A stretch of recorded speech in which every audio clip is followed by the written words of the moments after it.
નમસ્કાર, સ્વાગત છે આપનું કચ્છ ઉદય ટીવી ન્યૂઝમાં। હું છું દીપિકા પાંચાણી। તો બુલેટિનની શરૂઆતમાં એક નજર હેડલાઇન્સ પર। ગાંધીધામમાં જેસીબીએ ટક્કર મારતા ગમખ્વાર અકસ્માત। ઘટનામાં 18 વર્ષીય યુવાનનું મોત, એકને પહોંચી ઈજા। માર્ગમાં વાહન રિપેર કરતી વખતે જેસીબીએ મારી ટક્કર।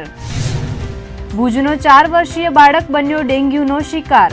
ડેન્ગ્યુગ્રસ્ત બાળકની ખાનગી હોસ્પિટલમાં સારવાર શરૂ। છેલ્લા એકાદ માસમાં કચ્છમાં નોંધાયા ડેન્ગ્યુના 5 કેસો। પ્રવાસન સમિટમાં ગુજરાત છત્તીસગઢ વચ્ચે થયા એમઓયુ। દેશના દરેક રાજ્યોને ગુજરાતમાં અપાશે ખેલકૂદની તાલીમ। ખેલ મહાકુંભમાં તમામ રાજ્યોને ભાગ લેવા ગુજરાતનું ઇજન। નેવિરાયતન વિદ્યાપીઠ દ્વારા ઇજનેરી ઇન્સ્ટિટ્યૂટનો થશે પ્રારંભ। આચાર્ય ચંદનાજીના 81માં જન્મોત્સવની થશે ઉજવણી। કચ્છમાં વિરાયતનને સફળતાથી 15 વર્ષની મેળવી સિદ્ધિ। ગાંધીધામના સીજે શાહ પેટ્રોલ પંપ પાસે ગમખ્વાર અકસ્માત સર્જાતા 18 વર્ષીય આશાસ્પદ યુવાનનું મોત નીપજ્યું હતું, જ્યારે અન્ય એકને ગંભીર રીતે ઈજાઓ પહોંચતા સારવાર હેઠળ ખસેડવામાં આવ્યા હતા। પ્રાપ્ત વિગતો મુજબ ગાંધીધામના સીજે શાહ પેટ્રોલ પંપ પાસેના માર્ગ પર અંજાર તાલુકાના મોટી ચિરઈના યુવરાજસિંહ પૃથ્વીરાજસિંહ જાડેજા અને દિલાવરસિંહ રામસંગજી જાડેજાને જેસીબીએ ટક્કર મારી હતી, જેમાં યુવરાજસિંહ જાડેજાનું મોત નીપજ્યું હતું, જ્યારે 52 વર્ષીય દિલાવરસિંહ જાડેજાને ઈજાઓ પહોંચી હતી।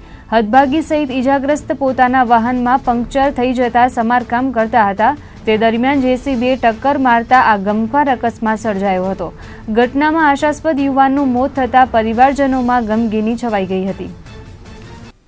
ગાંધીધામના લીલાશા નગરમાં આવેલ દ્વારકા ફર્નિચરની બાજુમાં રહેતા યુવાનને છરીના ઘા ઝીંકીને મોતને ઘાટ ઉતારી દેવાયો હતો। આ ઘટનામાં પોલીસે એક સગીર સહિત 3 આરોપીઓને દબોચી લીધા હતા, જ્યારે વધુ એક મુખ્ય આરોપીને પણ ઝડપી પાડવામાં પોલીસને સફળતા મળી છે। યુવાનની હત્યા નિપજાવીને હત્યારાઓ ફરાર થઈ જતા કાયદાના રક્ષકોએ તપાસ આદરી હતી। મૂળ પાટણ જિલ્લાના શંકેશ્વર તાલુકાના ખીજરિયારા ગામના વતની અને હાલ ગાંધીધામના લીલાશાનગરમાં રહેતા જલાભાઈ ઉગાભાઈ રબારીની હત્યા કરવામાં આવી હતી, જેમાં પોલીસે ગઈકાલે એક સગીર સહિત 2 આરોપીઓ ઝડપી પાડ્યા હતા, જેમાં દિનેશ લાખા જોગી અને યાસીન ઇસ્માઇલ કાઝરિયાની ધરપકડ કરાઈ હતી, જ્યારે મુખ્ય આરોપી વિશાલને પોલીસે આજે પકડી પાડ્યો હતો। હત્યાની ઘટનામાં ઝડપાયેલા આરોપીઓની રિમાન્ડ મેળવવાની કાર્યવાહી પોલીસે હાથ ધરી છે, જ્યારે બાળ આરોપીને રાજકોટ રિમાન્ડ હોમમાં ખસેડાયો છે। ગઈ તારીખ 18/1/2017ના દિવસે સુંદરપુરી ચારબાઈ માતાના મંદિર જોડે શંખેશ્વર તાલુકાના ખીજડીયારી ગામના જલાભાઈ નામના એક રબારી યુવાનની હત્યા થયેલી। એ બનાવ બનવાનું કારણ એ હતું કે આરોપી દિનેશ અને વિશાલ, મુસ્તાક અને યાસીન, આ 4 જણ ત્યાં વાતો કરતા હશે અને એમાંથી દિનેશ ત્યાં પેશાબ કરવા માંડ્યા। જલાભાઈ જે જગ્યાએ ચોકી કરતા હતા ત્યાં આગળ પેશાબ કરવા જતાં જલાભાઈ એમને ટકોરતા જલાભાઈ અને એમના વચ્ચે ઝપાઝપી થયેલી, જેમાં વિશાલે એના કમરમાંથી છરી કાઢી અને જલાભાઈને એક જ ઘા છાતીના ભાગે મારેલો અને જલાભાઈ ત્યાં એક્સપાયર થઈ ગયેલા।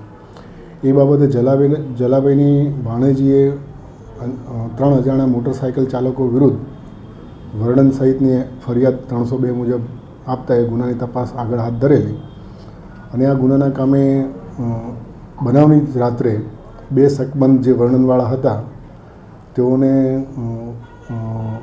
તેઓને ડિટેન કરી લીધેલા અને એમની પૂછપરછ દરમિયાન બીજા 2 આરોપીઓના પણ નામ ખોલેલા અને હાલ 4 આરોપીઓની ધરપકડ કરવામાં આવેલ છે।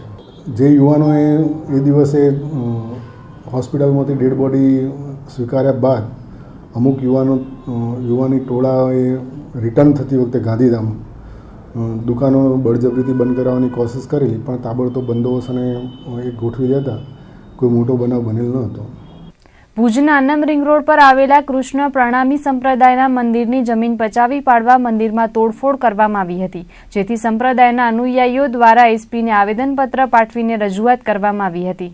અહીંના મંદિરની પરંપરા વિશે વાત કરીએ તો 400 વર્ષ પૂર્વે આદિ આચાર્ય ઉમરકોટ રાજસ્થાનથી ભુજ આવ્યા હતા। તે વખતથી તેમનું 3 પાદુકા મંદિર આવેલું છે। આ મંદિર રાજ મંદિર તરીકે ઓળખાય છે, ત્યારે અહીંની જમીન પચાવી પાડવા માટે કેટલાક અસામાજિક તત્વો દ્વારા મંદિરમાં તોડફોડ કરાઈ હતી। અહીંનું મંદિર જામનગરના ટ્રસ્ટીની પ્રોપર્ટી હેઠળ આવે છે। અગાઉ ટ્રસ્ટની પ્રોપર્ટીમાં હાઈકોર્ટ સુધી કેસ પણ થયા હતા. ભુજના આ મંદિરનું સ્થળ કેટલીક મહિલાઓએ સિટી સર્વેમાં ખોટી એન્ટ્રી કરી પચાવી પાડવાની કોશિશ પણ થઈ હતી, જેમાં હાઈકોર્ટ સુધી કેસ ચાલ્યો હતો. ત્યારે ફરી અહીં કોમર્શિયલ શોપિંગ કોમ્પ્લેક્સ બનાવવા દબાણ કરવા પ્રયાસ થયો છે. ત્યારે કૃષ્ણ પ્રણામી સંપ્રદાયના અનુયાયીઓએ એસપીને રજૂઆત કરી હતી. તેમના કહેવા મુજબ કોઈ જૈન અગ્રણી દ્વારા આ મંદિરમાં તોડફોડ કરીને દબાણ કરવાનો પ્રયાસ કરાયો છે. ત્યારે યોગ્ય ન્યાયની માંગ કરાઈ છે. સમગ્ર ભારત લેવલેનો અમારા આદિ આચાર્ય 400 વર્ષ પહેલાં અહીંયા ઉમરકોટ રાજસ્થાનથી આવ્યા હતા અને એની ચરણ પાદુકા મંદિર છે અને સમગ્ર અનમ રિંગ રોડ ઉપર છે અને સમગ્ર પ્રણામી આલમ એને પૂરા હૃદયના શુદ્ધ ભાવથી માને છે, કારણ કે અમારા આદિ આચાર્ય છે અને એ વર્ષોથી અમે એની સેવા પૂજા અને મહોત્સવ ઉજવીએ છીએ. તો અમુક અસામાજિક તત્વો એને પોતાના પૈસાને ધ્યાનમાં રાખીને પરમાત્માને સાઈડમાં મૂકીને પૈસાની લાલચમાં એ મંદિરને તોડફોડ કરવા માટે આવ્યા હતા અને અમને ખબર પડી એટલે અમે બધા ભેગા થઈ એને અટકાયો અને અમે વકીલ સંજય પટેલની સલાહ લઈ અને તે મુજબ અહીંયા ડીએસપી સાહેબ પાસે અમે અરજી આપવા માટે બધા ભેગા થયા છીએ. કચ્છ જિલ્લામાં કડકડતી ઠંડી વચ્ચે ડેન્ગ્યુનો ડંખ વકર્યો છે. છેલ્લા લાંબા સમયથી ડેન્ગ્યુ મલેરિયાના કેસો ધીમે ધીમે વધતા લોકોમાં ચિંતા ફેલાઈ છે. સામે તંત્ર દ્વારા માત્ર નામની જ કાર્યવાહી કરીને સંતોષ માનવામાં આવે છે. ત્યારે આજે વધુ એક 4 વર્ષીય બાળક ડેન્ગ્યુનો શિકાર બન્યો હતો. શહેરના સરપટનાકા બહાર આવેલ કુંભારવાસમાં રહેતા 4 વર્ષીય મોહમ્મદ કુંભાર છેલ્લા 4 દિવસથી બીમાર થતા ભુજની ખાનગી હોસ્પિટલમાં ખસેડાયો હતો, જ્યાં સારવાર દરમિયાન ગઈકાલે તેનો ડેન્ગ્યુનો રિપોર્ટ પોઝિટિવ આવતા તેની સારવાર કરવામાં આવી રહી છે. પ્રાપ્ત વિગતો મુજબ છેલ્લા એકાદ મહિનામાં 5 જેટલા ડેન્ગ્યુના પોઝિટિવ કેસ નોંધાયા છે. છોકરાઓને ખાસ કરીને સ્કૂલે જતા છોકરાઓને ફૂલ પેન્ટ પહેરાવાના, વેક્સિન અથવા ઓડોમસ લગાડવાનું. ઓડોમસ લગાડીને જે ઓપન સ્પેસ હોય, હાથ છે, પગ છે, ત્યાં ઓડોમસ લગાડી અને ફૂલ પેન્ટ પહેરાવાનું, ફૂલ શર્ટ પહેરાવાનું. શિયાળામાં ખાસ કરીને થાય આ રોગ. અને આ રોગમાં શરદી ખાંસી જેવું સામાન્ય થાય. પછી એનું જ્યારે લેબોરેટરી કરાવીએ ત્યારે પ્લેટલેટ કાઉન્ટ ઓછો આવે અને ટોટલ કાઉન્ટ TLC એટલે કે વ્હાઇટ બ્લડ સેલ કાઉન્ટ ઓછો આવે. 5000થી ઓછો કાઉન્ટ હોય અને પ્લેટલેટ કાઉન્ટ 1.5 લાખથી ઓછા હોય તો ડાઉટફુલ રાખવાનું. પછી ઇન્વેસ્ટિગેશન કરાવવાનું, તપાસ કરવાની, લેબોરેટરી તપાસ. અને એમાં NS1, IgG અને IgM એનું માપ હોય છે. એ પોઝિટિવ 3માંથી 1 આવે તો એના પરથી નક્કી થાય કે ડેન્ગ્યુ છે. એટલે આ રીતે ડેન્ગ્યુની સારવારમાં પછી એને ફ્લુઇડ એટલે કે રિહાઇડ્રેટ કરવો પડે. બાળકને દરરોજ IV ફ્લુઇડ થોડુંક આપવું પડે અને કેરી પપૈયાનું ટેબ્લેટ આવે છે એ આપવી પડે. અને બાકી એના જે આજુબાજુનો વિસ્તાર હોય એને મલેરિયાથી મલેરિયા રાહત થાય એનાથી મ્યુનિસિપાલિટીને જાણ કરવાની હોય છે અને હેલ્થ સાઇટને જાણ કરીને પછી એ લોકો ફોગિંગ ને બધું મલેરિયા મચ્છર માટે કરતા હોય છે. જે વિસ્તારમાં ડેન્ગ્યુએ માથું ઉંચક્યું છે તે વિસ્તારમાં છેલ્લા લાંબા સમયથી ગટરની સમસ્યા છે.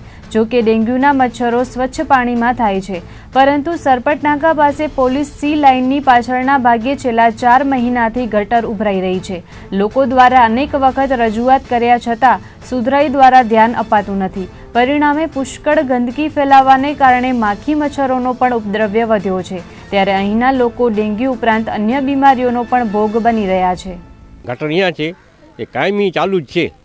એક દિવસ ચાલુ કરી જાય છે તો બીજે દિવસ પાણી ચાલુ થઈ જાય છે, સમજી ગયા. એ કાયમી સમસ્યા છે, એ એક દિવસની નથી. અને જ્યારે આપણે અરજી કરીએ ત્યારે આવે, ચાલુ કરી જાય, પાછો એમને એમ પાણી વહે છે. એ કાયમી સમસ્યા છે. જ્યાંથી નાખી છે લાઈન ત્યાંથી જ ચાલુ છે. અહીંયા ભયંકર આ ગટરના પાણી છે. અહીંયા રસ્તો એક જ છે. અહીંયા નીકળવામાં અને આવવા જવા બહુ તકલીફ થાય છે અને રોગચાળો ભયંકર પ્રસરશે એની દહેશત છે. આ ફરિયાદી અવારનવાર જાય છે પણ નગરપાલિકા કોઈ આનું ઉપયોગ કરતી નથી. કારણ કે આ લેન એ જોડાવે છે એનાથી પહેલે લેન છે ને ઓનું કન્ડિશન ઊંચું છે, આ કન્ડિશન નીચું છે. આ પોતાની કારણે આ લેન જોડી નાખ્યું છે. આ જે 5-7 વર્ષથી જેમ ગટર પડી છે એ તો પોલીસવાળા લેનવાળા બધે સારા છે કે એના કારણે કોઈ અમને તકલીફ નથી થતી. અત્યારે એ લોકો અમારો રસ્તો બંધ કરી નાખે છે આવવા જવાનું. એ લોકો અમને ઘડી ઘડી કહે છે કે તમે કાંઈ ફરિયાદી કરતા નથી. આ એ ગટર જે જાય મળે પ્રોગ્રામ બી કે આ સાહેબ છોકરા માંધા થઈ હતા પે ॿियो कीअं असांखे हाणे ख़ासो काई ॾींहं हिते सम्झिया अवरनवर असां अटे जी काढ़ियूं कॾहिं बाटे जी काढ़ियूं। રાપર તાલુકાના ડેડરવા ગામે રહેતા અને રેલવે વિભાગમાં ગેંગમેન તરીકે ફરજ બજાવતા કર્મચારીનું ટ્રેન હડફેટે મોત થયું હતું। પ્રાપ્ત વિગતો અનુસાર ડેડરવા ગામે રહેતા 30 વર્ષીય શિવુભા હેમુભા જાડેજા રાત્રિના રેલવે ટ્રેક પર પેટ્રોલિંગની ફરજ બજાવતો હતો। તે દરમિયાન ટ્રેન હડફેટે સવારે 6 વાગ્યાના અરસામાં આવતી માલગાડી સાથે ટક્કર થઈ હતી, જેમાં 30 વર્ષીય યુવાનનું મોત નીપજ્યું હતું। આ ઘટનાની જાણ સ્ટેશન માસ્ટરને કરવામાં આવી હતી। પોલીસે અકસ્માત મોતનો ગુનો નોંધીને લાશને પીએમ માટે ખસેડી હતી અને ત્યારબાદ મૃતકની લાશને પરિવારજનોને સુપરત કરવામાં આવી હતી। ડેડરવા ગામના ક્ષત્રિય યુવાનનું અકાળે મોત થતાં પરિવારજનો તેમજ રેલવે કર્મચારીઓમાં શોકની લાગણી ફેલાઈ ગઈ હતી।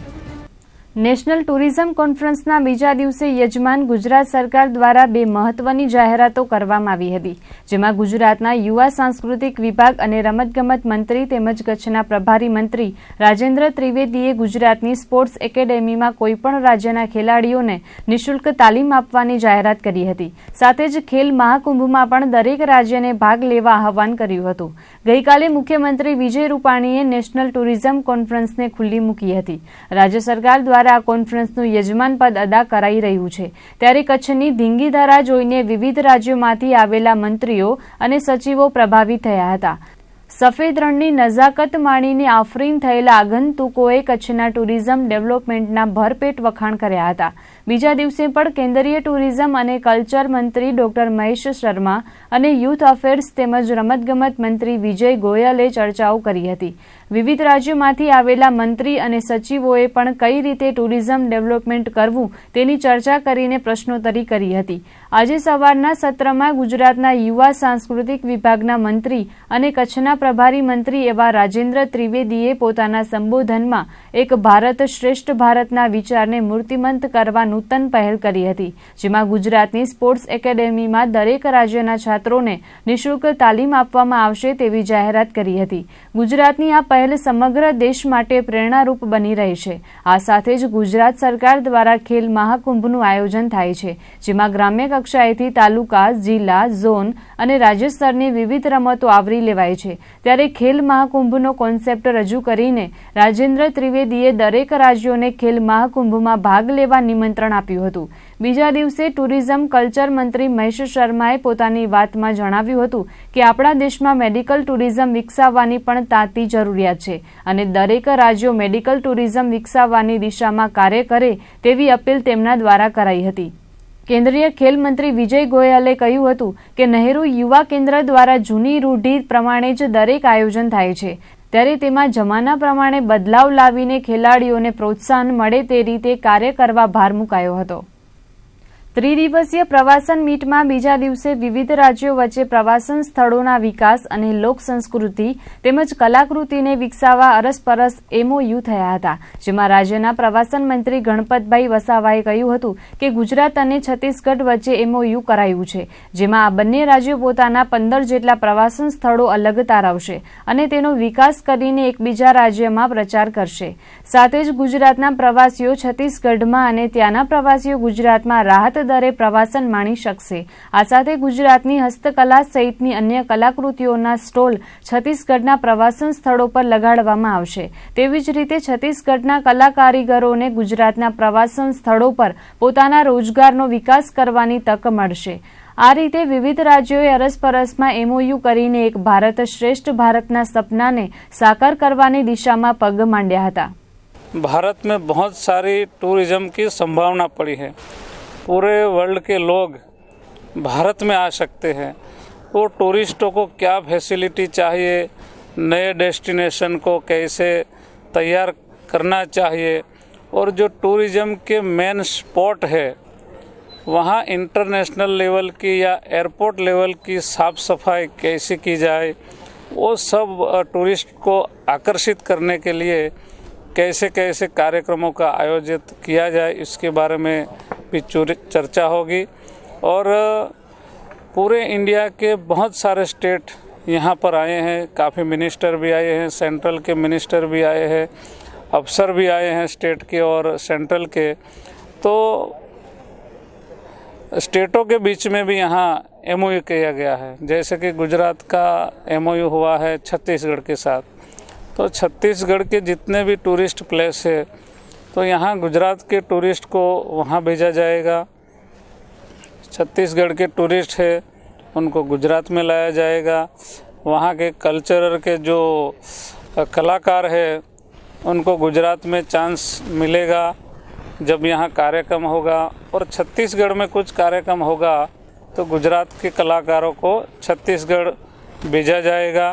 तो इस प्रकार से संस्कृति का भी आदान प्रदान होगा, वहाँ के प्लेयर भी यहाँ खेलने के लिए आएंगे, यहाँ के प्लेयर भी छत्तीसगढ़ जाएंगे। तो एक भारत श्रेष्ठ भारत का जो नरेंद्र मोदी जी का सपना है, ऐसे ये अच्छी तरह ये कॉन्फ्रेंस में डिस्कस होगा और उसके आधार पर पूरा देश काम करेगा। ધોરડોના સફેદ રણમાં કેન્દ્ર સરકાર દ્વારા ટુરિઝમ સમિટનું આયોજન કરવામાં આવ્યું છે, જેમાં દેશના તમામ રાજ્યોના 19 મંત્રી, 31 સચિવો અને 346 જેટલા ટુરિઝમ, સ્પોર્ટ્સ અને સાંસ્કૃતિક વિભાગના અધિકારીઓ ધોરડોના મહેમાન બન્યા છે। ત્રિદિવસીય સમિટમાં આ તમામ અધિકારીઓ અને સચિવો રાજ્યના ટુરિઝમના વિકાસ માટે ચર્ચા વિચારણા કરીને નવી નીતિઓ બનાવશે। કેન્દ્રીય મંત્રી અને ટુરિઝમ તેમજ સાંસ્કૃતિક વિભાગના મંત્રી મહેશ શર્માએ કચ્છના સફેદ રણને પ્રવાસનના વિકાસ માટે ઉત્તમ ઉદાહરણ ગણાવ્યો હતો। ભારત પાકિસ્તાનની બોર્ડર પર આવેલા અંતરિયાળ ગામડાઓનો વિકાસ કઈ રીતે થાય તે માટે ગુજરાત સરકાર એક મહત્વનું ઉદાહરણ આપ્યું છે। સાથે જ ગુજરાત સરકારે જંગલમાં મંગલ કરીને લાખો વિદેશી પ્રવાસીઓને આકર્ષવામાં સફળ રહ્યું છે। ત્યારે દેશના અન્ય રાજ્યોમાં પણ 5-5 પ્રવાસી સ્થળોનો વિકાસ કરવામાં આવે, ભારતના પ્રવાસન ક્ષેત્રે વિકાસ થશે, સાથે સાથે રોજગારીની તકોમાં પણ વધારો થશે। ये सब स्वयं देखेंगे कि किस तरह एक ऐसे क्षेत्र में जो बॉर्डर क्षेत्र है, पाकिस्तान के साथ हमारा बॉर्डर लगा हुआ है, जहाँ मरुस्थल है, उस मरुस्थल में भी किस तरह आखिरी गांव के अंदर भी हम पर्यटन की दृष्टि से जंगल में मंगल जिसे हम कहते हैं, इस तरह का एक उदाहरण है। प्रधानमंत्री जी का सपना है कि हम कुछ ऐसा करें जो विश्व में अपनी पहचान बनाए, छोटा नहीं कुछ बड़ा करें, विश्व के लोग यहाँ पर अट्रैक्ट हों। और मैं समझता हूँ जो लोग भी यहाँ आएंगे दांतों तले उंगली दबाकर ही जाएंगे कि वास्तव में कच्छ के अंदर जो किया है पर्यटन की दृष्टि से गुजरात सरकार ने भी और प्रधानमंत्री जी और जब मुख्यमंत्री रहते उन्होंने जो कुछ किया है, ऐसा क्यों नहीं हम अपने राज्यों में कर सकते हैं। आज उन्होंने आह्वान किया है राज्यों से कि अपने राज्यों के अंदर हम ऐसे कम से कम 5-5 स्थल, बहुत छोटी छोटी बात है। आज हो सकता है शहर में पढ़ने वाले बच्चे को ये ना पता हो, उसने ना देखा हो कि गाय का दूध कैसे निकाला जाता है, कुएं से पानी कैसे खींचा जाता है, किसान चलाता हल कैसे चलाया जाता है, रहट से पानी कैसे निकाला जाता है। और जब कच्छ की कल्पना करेगा, जब उन्होंने आह्वान किया कि हिमाचल का व्यक्ति जो हरियाली देखता है और वो 150 किलोमीटर तक जब उसे एक हरा पेड़ का पत्ता नहीं दिखाई देगा, लेकिन वहाँ पर्यटन इतना डेवलप हो सकता है, यहाँ के लोगों का जीवन बदल गया, इस गांव के लोगों का, आसपास के गांव के लोगों का जीवन बदल गया। उन्होंने किस तरह से अपने आर्ट एंड क्राफ्ट को आज वो एक्सपोर्ट करते हैं, विदेशों के अंदर भेजते हैं। तो ये अपने आप में एक उदाहरण है जो अनुकरणीय है। और हम सब लोग यहाँ से जब जाएंगे, अगले 2 दिन तक जो मंथन होगा कि किस तरह हम पर्यटन को नई ऊंचाइयों तक ले जा सकते हैं। प्रधानमंत्री जी की जो सोच है, बहुत छोटे छोटे विषयों को बड़े बना देते हैं। ભારતની સંસ્કૃતિ, પ્રવાસન અને સ્પોર્ટ્સમાં દુનિયા સુધી પહોંચાડવા માટે પ્રથમ વખત કચ્છના રણમાં ટુરિઝમ સમિટનું આયોજન કરવામાં આવ્યું છે, જેમાં 31 રાજ્યો અને કેન્દ્રશાસિત પ્રતિનિધિ વચ્ચે મહત્વપૂર્ણ મંથન ચાલી રહ્યું છે। દેશને પ્રવાસન ક્ષેત્રે આગળ વધારવા માટે કેન્દ્ર સરકાર દ્વારા ટુરિઝમ સમિટનું આયોજન કરાયું છે, જેમાં કેન્દ્રીય પ્રવાસન મંત્રી અને સાંસ્કૃતિક યુવા વિભાગના મંત્રીઓ ઉપસ્થિત રહ્યા છે। આ સમિટ દરમિયાન કેન્દ્રીય પ્રવાસન મંત્રી વિજય ગોયલે જણાવ્યું હતું કે તમામ વિભાગ સાથે મળીને એક ભારત શ્રેષ્ઠ ભારતના નિર્માણ માટે ચર્ચા કરી રહ્યા છે। દેશની સાંસ્કૃતિક, ટુરિઝમ અને ખેલની સ્પર્ધાઓ વિશ્વ સમક્ષ મૂકવા માટે 500 જેટલા મંત્રીઓ અને અધિકારીઓ કચ્છના સફેદ રણમાં મંથન કરી રહ્યા છે। पहली बार या यूँ समझिए देश में पहली बार कच्छ के अंदर ये जो युवा कार्यक्रम एवं खेल मंत्रालय और पर्यटन एवं संस्कृति मंत्रालय द्वारा ये जो कॉन्फ्रेंस रखी गई है, ये इसलिए रखी गई है ताकि दोनों मंत्रालय और इसके बाद और भी जो 4 मंत्रालय हैं, चाहे उसमें HRD शामिल होगा या हेल्थ शामिल होगा, ये मिलकर इस बात को तय करें कि हम अपने देश के अंदर युवाओं के लिए खेल, पर्यटन, संस्कृति, इन सब को कैसे हम बढ़ावा दें, जिससे कि अंतर्राष्ट्रीय तौर के ऊपर हमारी जो विरासत है, हमारी जो संस्कृति है, हमारी जो खेल कूद हैं उसको पहचाना जाए जी। तो प्रधानमंत्री जी के संदेश में भी यही है कि आज जो राज्यों के मंत्रियों, केंद्र मंत्रियों और सेक्रेटरीज और ऑफिसर्स की जो मीटिंग हो रही है उसमें से ऐसा निकल के आना चाहिए कि भाई हमारा नया विज़न कैसे होगा जी। जैसे एक उदाहरण के लिए ये है कि भाई अगर मान लीजिए पर्यटन के क्षेत्र में हमने बढ़ावा देना है तो हमने देखना है कि किस देश से सबसे ज़्यादा लोग आते हैं, तो उस देश के लोग आते हैं तो क्या हम उस देश की भाषा को हम प्रमोट करें। ધોરડોમાં યોજાયેલ પ્રવાસન સમિટમાં રાત્રિ દરમિયાન ભવ્ય સાંસ્કૃતિક કાર્યક્રમનું આયોજન થયું હતું। દેશના વિવિધ રાજ્યોમાંથી આવેલા ડેલિગેટ્સને કચ્છ અને ગુજરાતની સંસ્કૃતિનો પરિચય કરાવવામાં આવ્યો હતો। તો જોઈએ ધોરડોની તંબુ નગરીમાં ઉજાગર થયેલી કચ્છી સંસ્કૃતિની ઝલક।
મુન્દ્રામાં અદાણી પોર્ટમાં આવેલ SEZમાં કબૂતરના મોતની કરુણ ઘટના સામે આવતા ખેતી વિકાસ સેવા ટ્રસ્ટ દ્વારા પ્રાંત અધિકારીને આવેદનપત્ર પાઠવીને ઉગ્ર રજૂઆત કરવામાં આવી છે અને જવાબદાર કંપની તેમજ તેમના અધિકારીઓ સામે પગલાં લેવામાં આવે તેવી માંગ ઉઠી છે। મુન્દ્રા પોર્ટમાં આવેલ SEZમાં નવી કારનું સ્ટોક યાર્ડ આવેલું છે। આ સ્ટોક યાર્ડની દિવાલ 20 ફૂટ ઊંચી છે અને તેના પર છાપરું બાંધવામાં આવ્યું છે અને દિવાલની ઉપર જાળી લગાડી દેવામાં આવી છે। ત્યારે 200થી વધુ કબૂતરોએ ઈંડા આપ્યા છે અને અનેક કબૂતર જાળીમાં ફસાઈ જવાથી મોતને ભેટી રહ્યા છે। ત્યારે આ કરુણ ઘટનામાં ખેતી વિકાસ સેવા ટ્રસ્ટના અગ્રણીઓ મજૂર બનીને પોર્ટમાં જઈ ફોટોગ્રાફી કરીને આ ઘટનાને સામે લાવી છે, જે સંદર્ભે આજે મુન્દ્રાના પ્રાંત અધિકારીને આવેદનપત્ર પાઠવીને રજૂઆત કરાઈ હતી। ખેતી વિકાસ ટ્રસ્ટના પ્રમુખ નારણભાઈ ગઢવી, ઉપપ્રમુખ રામજીભાઈ કાનાણી, આચાર્યભાઈ ગઢવી, પતરામલ ગઢવી સહિતના અગ્રણીઓ ઉપસ્થિત રહ્યા હતા। કબૂતર એ છે મુન્દ્રા પોર્ટની અંદર જે PUB બિલ્ડિંગ છે એની ત્યાં મારુતિ દ્વારા કારો હેન્ડલિંગ થાય છે, મારુતિ યાર્ડ નામે ઓળખાય છે। ત્યાં બધો 500થી 600 કબૂતરોનું આખો વસવાટ છે। એની અંદર હવે આ લોકો નેટ ફિટિંગ કરી છે કબૂતર ભગાડવા માટે। એટલે નેટ ફિટિંગને કારણે આ કબૂતર બધા નેટની અંદર ફસાઈ ગયા છે। કોઈ પ્રિકોશન્સ કદમ ઉઠાવવામાં આવ્યા નથી, પગલાં લેવામાં આવ્યા નથી અને એના કબૂતર અંદરના અંદર બેઠા છે, એના બચ્ચા બેઠા છે, બધા ત્યાં બધા રહે છે કબૂતર। તેમ છતાંય આ લોકોએ આખોએ મારુતિ યાર્ડને નેટ ફિટિંગથી આખું બંધ કરી દીધો છે। એટલે લગભગ 500થી 600 કબૂતર છે એની અંદર ફસાણા છે। એની અંદર અને બચ્ચા છે નાના એ બધા મરી રહ્યા છે દરરોજ। અને અમારે ત્યાં જે કામ કરે છે એ લોકોએ ફરિયાદ કરી, એના આધારે આ લોકોએ અમે એક્શન લીધા છે અને દરેક તંત્ર સુધી બાબત પહોંચાડવાની કોશિશ કરી છે કે આ એક જીવદયાનો પ્રેમ બાબત છે। જીવ હત્યા થઈ રહી છે ત્યાં નિર્દોષ કબૂતરો। જ્યારે હાઈકોર્ટ અને સુપ્રીમ કોર્ટ જ્યારે પતંગ મહોત્સવ હોય છે, કાઇટ ફેસ્ટિવલ, એની અંદર સખ્તાઈથી કદમ લે છે કે કબૂતર અથવા જીવદયા નિર્દોષ પક્ષો ન મરે એના માટેનો પણ આ લોકો એક્શન લેતા હોય છે હાઈકોર્ટ સુધી। તો આ તો લગભગ 500-600 કબૂતર આમને મોત અને જીવન વચ્ચે આ ટળી રહ્યા છે। બંદરીય શહેર માંડવીમાં નગરપાલિકા દ્વારા કરોડો રૂપિયાના ખર્ચે વિકાસ કામો કરી શહેરના વિકાસ માટે પ્રયાસો હાથ ધરાયા છે, પરંતુ જે વિસ્તારમાં વિકાસના કામની જરૂરત નથી તેવા વિસ્તારમાં કામગીરી ચાલી રહી છે. માંડવીના લુહાર ચોક વિસ્તારમાં આવેલી છાપરા શેરીને આદર્શ શેરી જાહેર કરાઈ હતી, પરંતુ આ શેરીમાં તાજેતરમાં જ સુધરાઈ દ્વારા ઇન્ટરલોક તથા રોડની બંને સાઈડમાં લોખંડની જાળી બનાવવામાં આવી રહી છે. અહીં સ્થાનિકો દ્વારા ઇન્ટરલોકની કોઈપણ જાતની જરૂરત ન હોવાથી અહીં ઇન્ટરલોક ન લગાડવા જણાવાયું હતું. ઉપરાંત કામ શરૂ થયો ત્યારે સ્થાનિકોએ વિરોધ પ્રગટ કર્યો હતો, પરંતુ તેમ છતાં પણ સુધરાઈએ મનમાની કરીને ઇન્ટરલોક અને લોખંડની જાળી લગાડવામાં આવી રહી છે. હાલ જે વિસ્તારમાં કામ ચાલી રહ્યું છે તે જ વિસ્તારમાં માંડવી શહેર ભાજપના પ્રમુખ પણ રહે છે. સ્થાનિકો દ્વારા આ કામ અંગે વિરોધ કર્યો હતો, તેમ છતાં પણ અહીં કામ કરવામાં આવી રહ્યું છે, જ્યાં આવા વિકાસના કામોની જરૂરત નથી તેમ છતાં પણ નગરપાલિકાના સત્તાધીશો ભ્રષ્ટાચાર આચરવાના ઉદ્દેશ્યથી કામ કરી રહ્યા છે. હવે અમારું કહેવાનું એવું થાય છે કે આ વસ્તુ મારો અનુભવ છે, જ્યારે કરતા હતા ને ત્યારે પણ મેં કહ્યું કે મારો 40 વર્ષનો અનુભવ છે, આનામાંથી ગાય નીકળી જશે, માટે તમે આ ન કરો, છતાં પણ કર્યું. હવે એ એક હકીકત છે, અમે પછી આવતી જાવતી ગાયોને જોઈ આની અંદરથી ગાયો આવી જાય છે, બધું થાય, એનો વિડીયો પણ ઉતારેલો છે. હવે જે હેતુસર જો આ કરવામાં આવ્યું છે ગાયોનો, અને એ જ હેતુ જો આપણો સિદ્ધ થતો ન હોય તો પછી આનો અર્થ શું? બાકી તો હવે તો આ એવી વસ્તુ છે કે આના માટેથી લાકડી લઈ ને જો કોઈ જતું હોય તો એ જઈ શકે નહીં. આ લાકડી આવી કોઈ લઈને આમ જતું હોય તો આમાં લાકડી ટેકાવે કઈ જગ્યાએ? તો ટેકાવી ક્યાંય શકાય નહીં લાકડી. હા, સિનિયર સિટીઝન વાળાને પણ અહીંયાથી પસાર થવું પડે, અથવા અવસ્થાવાળા જે પણ આપણા વડીલો છે એને પણ તકલીફ પડે છે, અને 2-3 વખત અમે બધાને ધીમે ધીમે પસાર કરીને એમને મૂકવા જવું પડે છે. તો અત્યારની પરિસ્થિતિ લેટેસ્ટ આ છે. અમારા ઘરકાને ગટરના કેટલા ખાડા થઈ ગયા, તમે કેટલી વાર કમ્પ્લેટ કરી ત્યારે માન આવ્યા છે ને એમાં ઇન્ટરલોક ને બધું ખોટું લગાવી છે, અમને કેટલી તકલીફ પડે છે ત્યાં કને. તો હાલ તમે જોઈ શકો છો કે આ કેટલી આદર્શ શેરી છે, અને હાલમાં જ આ બધો ગેટ અને આ ઇન્ટરલોક જેવો કંઈક ઉતાવળિયા પગલાં લેવામાં આવ્યા છે, તે અમને આ શેરીના કોઈ પણ રહીશોને મંજૂર નથી. તો નગરપાલિકાને એક અપીલ છે કે જેમ બને એમ ઝડપથી આ કાઢી લો એવી વિનંતી છે અમારી. આજે જ્યારે મોદી સરકાર વિકલાંગો માટે આટલું બધું કરી રહી છે, ત્યારે આવા અખતરા કરી અને વિકલાંગોને જ નુકસાન કરી રહી છે, તો હવે આપણે જે વિચારવું રહ્યું કે શું કરવું. રાજ્ય સરકાર દ્વારા જન્મજાત ખામી ધરાવતા બાળકોને યોગ્ય સારવાર મળી રહે તે માટે એક વિશેષ યોજના લોન્ચ કરાઈ છે, જેના અંતર્ગત આરોગ્ય વિભાગ દ્વારા જન્મજાત ખામી ધરાવતા બાળકોને શોધીને તેમની સારવાર કરી આપવામાં આવે છે. આરોગ્ય વિભાગ દ્વારા છેલ્લા 1 વર્ષમાં 2 જેટલા કેમ્પ યોજીને અનેક બાળકોને સાજા કર્યા છે. છેલ્લા 1 વર્ષની વાત કરીએ તો ફાટેલા હોઠ, મોતિયો, મૂંગા બહેરા, જન્મથી વળેલા પગ સહિતની સારવાર કેમ્પ યોજીને કરવામાં આવે છે. તે સિવાય પણ કામગીરી વર્ષ દરમિયાન અવિરતપણે ચાલી રહી છે. ગત 1 વર્ષ દરમિયાન જન્મજાત ખામી ધરાવતા 138 જેટલા બાળકોની સારવાર આરોગ્ય વિભાગ દ્વારા કરવામાં આવી છે. આરોગ્ય વિભાગ દ્વારા આઈડેન્ટિફાઈ કરેલા 9 જેટલી બીમારીની સારવાર કરવામાં આવે છે, અને જરૂર જણાય તો તેનું ઓપરેશન પણ કરી આપવામાં આવે છે. અને જો ભુજમાં ઓપરેશનની સુવિધા ઉપલબ્ધ ન હોય તો અમદાવાદ, રાજકોટ અને ગાંધીનગર ખાતે બાળકોના ઓપરેશન થાય છે. તેવામાં 24મી જાન્યુઆરીના યોજાનાર કેમ્પમાં મોટી સંખ્યામાં બાળ દર્દીઓ ઉપસ્થિત રહેશે અને તેમની ચકાસણી કરવામાં આવશે તેવું જિલ્લા આરોગ્ય અધિકારી ડી.કે. ડાભીએ જણાવ્યું હતું. તો આ યોજના અંતર્ગત રાજ્ય સરકાર દ્વારા ગત 25મી ડિસેમ્બરે અટલ સ્નેહ યોજના શરૂ કરી છે. આ યોજના અંતર્ગત જન્મજાત ખામી ધરાવતા બાળકોની ઓળખ હવે તમામ ડિલિવરી પોઈન્ટ્સ પર જ કરી આપવામાં આવશે. સરકારી તેમજ ખાનગી હોસ્પિટલમાં જ નવજાત શિશુનું પરીક્ષણ કરવામાં આવશે, અને નવજાત શિશુમાં કોઈ ખોટખાપણ જણાશે તો તેની જાણ જિલ્લા આરોગ્ય અધિકારીને કરવામાં આવશે, જેથી નવજાત બાળકની સારવાર તાત્કાલિક શરૂ કરી શકાય. જન્મજાત ખામી ધરાવતા બાળકોને અત્યાર સુધી 4 કે 5 વર્ષ સારવાર મળતી હતી, પરંતુ સરકારની અટલ સ્નેહ યોજના અંતર્ગત હવે બાળકના જન્મના થોડા કલાકોમાં જ તેની સારવાર શરૂ કરી દેવામાં આવશે. બાળકો સગર્ભાવસ્થામાં જે હોય છે માતા, અને બાળકોમાં ઘણીવાર જન્મે ને પછી ખોડવાળા બાળકો જન્મે છે. અલગ અલગ પ્રકારની ખોડ છે. દાખલા તરીકે વાંકા પગ હોય, તૂટેલા હોઠ હોય, તૂટેલું તાળું હોય, જન્મજાત મોતિયો હોય, જન્મજાત બહેરાશ હોય, અમુક કન્જેનિટલ હાર્ટ ડિસીઝ હોય છે. એવી રીતના 9 જાતની બીમારી જે હાલમાં આરોગ્ય વિભાગે આઈડેન્ટિફાઈ કરી છે. સ્પાઇના બાયફિડા, કમરનો મણકો છે પોળો થઈ ગયો હોય, મગજનું અંદર હોય તો એ બાળક તો જ્યાં સુધી જીવે ત્યાં સુધી પીડાવાનું હોય. એટલે સરકારે એકાદ વર્ષથી એક ડ્રાઈવ એવો કર્યો હતો એકાદ વર્ષ પહેલાં કે ભાઈ આ જે બાળકો જન્મજાત ખોળવાળા હોય એને શોધવાના, હાઉસ ટુ હાઉસ સર્વેલન્સ કરી અને એને ટ્રીટમેન્ટ પણ મૂકવાના. કોઈક જગ્યાએ ઓપરેશનની જરૂર પડે, કોમ્પ્લિકેટેડ ઓપરેશન હોય, થોડીક વાર લાગે, એકાદ બે વખત થાય ઇન્વેસ્ટિગેશન ને એવું બધું, પણ એને એ રોગમાંથી મુક્ત બની શકતા એટલા મુક્ત કરવા. એટલે એના ડ્રાઈવના ભાગરૂપે એક વર્ષ પહેલાંથી આપણા જે શોધખોળ આવા જન્મજાત ખામીવાળા છે એને આપણે આઈધર JK જનરલમાં, રાજકોટ લેવલે, અમદાવાદ સિવિલ હોસ્પિટલમાં અલગ અલગ જગ્યાએ મોકલીને એના સ્પેશિયાલિસ્ટમાં રિફર કરીને સારવાર આપણે અપાવીએ, ઓપરેશન ન કરાવીએ. કચ્છ થોડો દુર્ગમ વિસ્તાર છે એટલે ઘણી વખતે બહાર જવામાં લોકોને બહુ અનુકૂળતા નથી આવતી. એને ધ્યાનમાં રાખીને અમે અહીંયા કેમ્પિંગ કરીએ છીએ. અત્યાર સુધીમાં 2 કેમ્પ આપણે કર્યા છે અને હવે ત્રીજો 24 તારીખે કેમ્પ કરવા જઈ રહ્યા છીએ. તેમાં અમારે રાજકોટથી, અમદાવાદથી અને JK જનરલ હોસ્પિટલના બધા ડૉક્ટર્સો અમને સાથ સહકાર આપશે. એમાં આ જે અત્યારે હાલ પણ જે બાળકોને હજુ સારવારથી વંચિત છે અથવા ઘણા લોકોને અગાઉ ટેસ્ટ માટે લાવ્યા હોય પણ જે તે વખતે અનફિટ હોય ઓપરેશન માટે, તો એને પછી ડેટ આપે છે. એવા બધા બાળકો અને આ સમયગાળા દરમિયાન નવા શોધાયેલા બાળકો, આવા બાળકોમાંથી મેક્ઝિમમ પ્રયત્નો કરી અમારા મેડિકલ ઓફિસર અમારા પોતાના વાહનોમાં અહીંયા લઈને આવશે 24 તારીખે.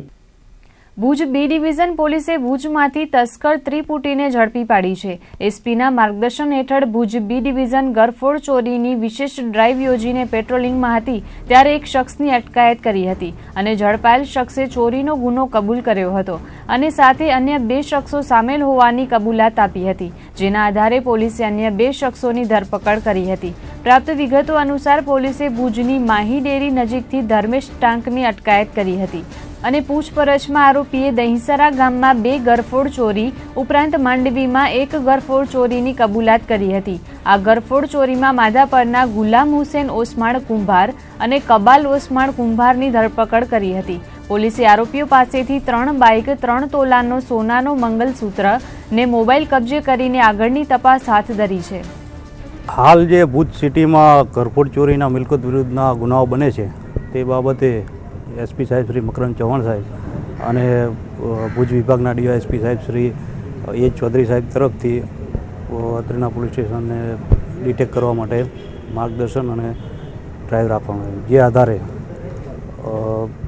PI શ્રી ખાંટ સાહેબ અને અમોએ કોન્સ્ટેબલ શ્રી શાંતાભાઈને માહિતી મળેલ ત્યાં ચોરીના ગુનાઓ બાબતે કે અગાઉ ચોરીના ગુનામાં પકડાયેલ ધમો ઉર્ફે ધર્મેશ જે માહી ડેરી આગળ હોવાની માહિતી મળેલ.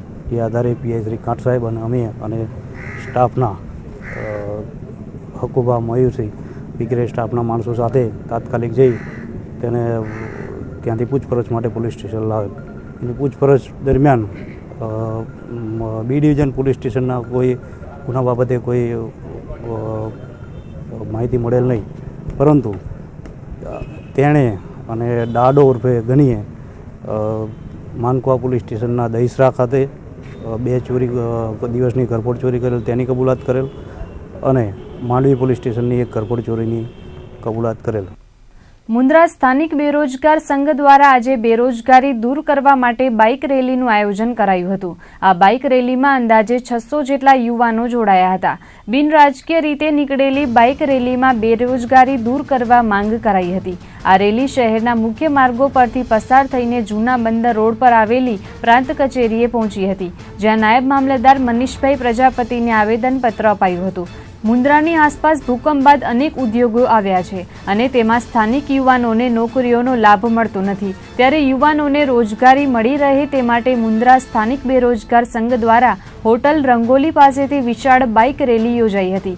આ બાઇક રેલી 0 પોઈન્ટ શક્તિનગર, ડાક બંગલા, ST બસ સ્ટેશન, દરિયાલાલ મંદિર પાસેથી પસાર થઈ હતી. બેરોજગાર સંઘના ગજુભા જાડેજા, હિંમતસિંહ જાડેજા, કમલેશ ગઢવી, ધર્મેન્દ્રસિંહ જાડેજાએ બેરોજગારી દૂર કરવા સંબોધન કર્યું હતું. આ કાર્યક્રમમાં પૃથ્વીરાજસિંહ જાડેજા, ખેતી વિકાસ ટ્રસ્ટના નારણ ગઢવી, રામ કાનાણી, દિલીપસિંહ શક્તિસિંહ જાડેજા, ચંદુભા જાડેજા, ભૂપતસિંહ જાડેજા, હિંમતસિંહ જાડેજા, અરવિંદસિંહ જાડેજા, ભગીરથસિંહ જાડેજા તેમજ અન્ય યુવાનો ઉપસ્થિત રહ્યા હતા. જે માણસોને નોકરી નથી મળતી એ માણસોને જે બહારના લોકો નોકરી મળે છે, અદાણી પોર્ટ અથવા કોઈ પણ બીજી કંપની, કોઈ એક કંપની સામે નહીં, તમામ કંપનીઓ એ સ્થાનિક માણસોનું શોષણ કરે છે. જેમ ગજેન્દ્રસિંહ આગળ વાત કરી એ રીતે. અને રાજકીય માણસો, જે મોટા માણસો કે મોટા માથા આપણે કહીએ, એ લોકો પ્રશ્ન લઈને જાય છે જરૂર, પણ અંદર જઈને ગેટથી બહાર આવે ત્યારે પ્રશ્નને સોલ્વ કરીને આવે છે. ફક્ત પોતાનું કામ, એને કોઈ પણ કામ મળી ગયું અંદર, લેબર કોન્ટ્રાક્ટ કે કોઈ પણ જેનું હોય એ કામ મળ્યું એટલે પ્રશ્ન થાય છે પૂરો. પણ આ ફેરે ચળવળ અલગ છે આખી.